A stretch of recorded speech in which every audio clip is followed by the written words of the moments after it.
Praise lord. ప్రభు అయిన యేసు నామములో అందరికీ వందనములు. ఇది దేవుని వాక్యంలో నుంచి రెండవ దినవృత్తాంతముల గ్రంథం 19వ అధ్యాయం 3వ వచనం. అయితే దేశంలో నుండి నీవు దేవతా స్తంభములను తీసివేసి దేవుని యొద్ద విచారణ చేయుటకు నీ మనసు నిలుపుకొని ఉన్నావు. నీ అందు మంచి క్రియలు కనబడుచున్నవి. ప్రియమైన వారులారా, ఇక్కడ చూసినట్టయితే యెహోషాపాతు జీవితం ఎంతో స్పష్టంగా కనబడుతుంది. దీర్ఘదర్శి అయిన హనాని కుమారుడైన యేహూ అతన్ని ఎదుర్కొనబోయి అనే మాట మనం చూస్తున్నాం. యూదారాజు అయిన యెహోషాపాతుకు ఏ అపాయము లేకుండా ఉండాలనుకున్నారు, తన నగరిలో ఉండాలనుకున్నాడు. అయితే దేవుడు కోరుకున్న స్థితి ఆయనలో కనబడుతున్నది.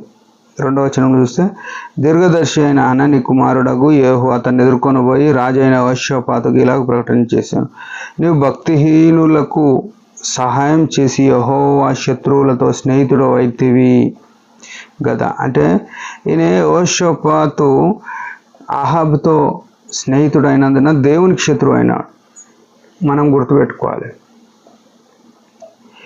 దేవునికి శత్రువులు ఎవరో వారు మనకు మిత్రులుగా ఎట్టి పరిస్థితిలో ఉండకుండా చూసుకోవాలి. అందుకే పరిశుద్ధాత్ముడు పత్రికల్లో పౌలు ద్వారా సెలవిచ్చిన మాటలు ఏంటంటే, విశ్వాసికి అవిశ్వాసితో పాలెక్కడిది అని ఉంది.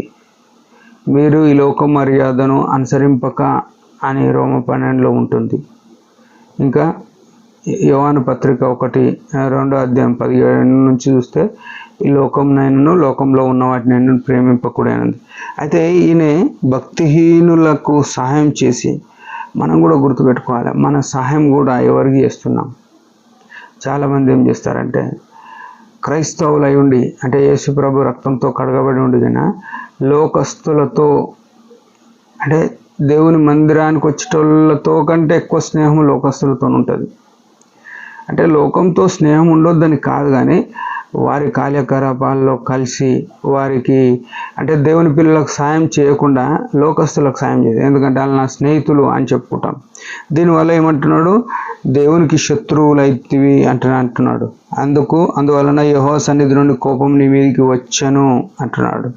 అయితే కోపం వచ్చింది, కానీ దేవుని కోపం వచ్చింది, కానీ దేవుడు మన క్రియలను గుర్తుంచుకుంటాడు. ఏమంటున్నాడు, అయితే దేశంలో నుండి నీవు దేవతా స్తంభములను తీసివేసి యెహోవా యొద్ద విచారణ చేయుటకు నీ మనసు నిలుపుకొని ఉన్నావు. ఇది ఒక క్రైస్తవునికి ఉండవలసిన ప్రాథమికమైన విషయం. అంటే ఇక్కడ ఈయన రాజ్యంలో, యూదా రాజ్యంలో చేసిన పని కనబడుతుంది. కానీ మన జీవితంలో కూడా లోక సంబంధమైన ఈ దేవతా స్తంభములు లాంటివి ఏవైతే నిలుపుకున్నామో అవి తీసివేయాలి. అంటే దేవునికి ఆయాసకరమైనవి మన జీవితంలో ఏవైతే పెట్టుకున్నామో వాటిని మనం తీసివేయనికే ఎల్లప్పుడూ సిద్ధంగా ఉన్నామా. వాటిని తీసివేసిన తర్వాత ఏం చేయాలంటే, నీ మనసు నిలుపుకొని యెహోవా యొద్ద విచారణ చేయుచున్నావు అంటున్నాడు. అంటే మన జీవితంలో విచారణ ఎవరి దగ్గర చేయాలంటే యెహోవా యొద్ద చేయాలి. బెరతన చేయొద్దు, దేవుని దగ్గర చేయాలి. మనము అది చేయకుండా మనం ఏం చేస్తున్నామని అది గుర్తుపెట్టుకొని, అయితే దేవునికి ఏమో కనబడుతుంది అంటే, ఈ మంచి క్రియ నీ యందు మంచి క్రియలు కనబడుచున్నాయి అంటున్నాడు.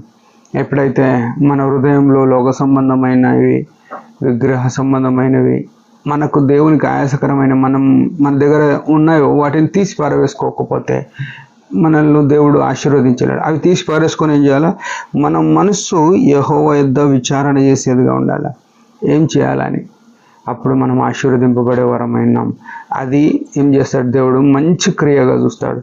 ప్రియమైన వాళ్ళరా, యెహోషాపాతు జీవితంలో ఉన్న క్రియలు, మంచి క్రియలు మన జీవితంలో ఉన్నాయా లేవా మనం పరిశీలన చేసుకొని దేవుని మహిమ కొరకు జీవితం. దేవుడి మాట దించినగా చిన్న ప్రార్థన. పరమ తండ్రి యేసు ప్రభు నామములో వందనాలు. మాకు ఇచ్చిన ఆయుష్ని బట్టి స్తుతిస్తున్నాం.